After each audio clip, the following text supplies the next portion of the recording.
Aeration. Originally, what we did on the forums is we would look for something more natural than perlite. The reason was we found that perlite was obsidian, which is not an unlimited source. It's like a black, beautiful rock. And they mine it, and then what they do is they run it through a factory with a lot of energy, and that puffs it like popcorn.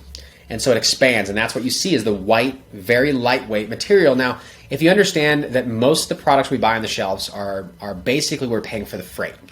Like if you go to a grocery store, most of the cost of that didn't go to the farmer. It went in the freight getting it there, and then we try and put as much on one truck as possible. So freight ends up being the biggest portion of what we pay as far as a hidden tax. And when it comes to soil, it is a loss leader at a lot of hydro stores, and it's heavy, and it's hard to get it there. They have to buy a whole pallet at a time to justify the freight. So perlite is like a game changer. When they started adding perlite, not only is it really fluffy for the cells, starting thousands of seeds in these commercial greenhouses, and lightweight to send all the starts to Home Depot for everybody's garden, but it's also a whole bag of soil is pretty light. You can sell 2-3 cubic foot in one bag, throw it over your shoulder because it's peat moss and it's perlite. Well, the idea in living soil was we wanted to keep the soil forever. So that's why when we started using larger volumes. But we also looked at the aeration, and when you keep soil around forever, the perlite starts to break down right away into powder, and it starts to float up to the top of your recipe when you're watering.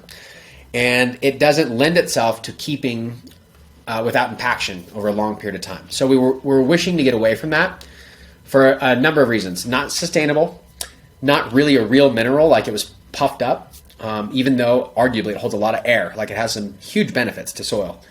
But what started to come out in the forums was lava rock is very porous. It's a microbial condo. It's made from the minerals. And where's good food made in the world?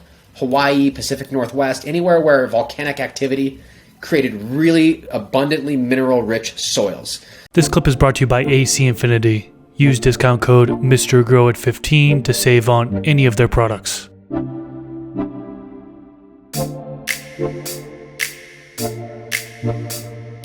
Thank you.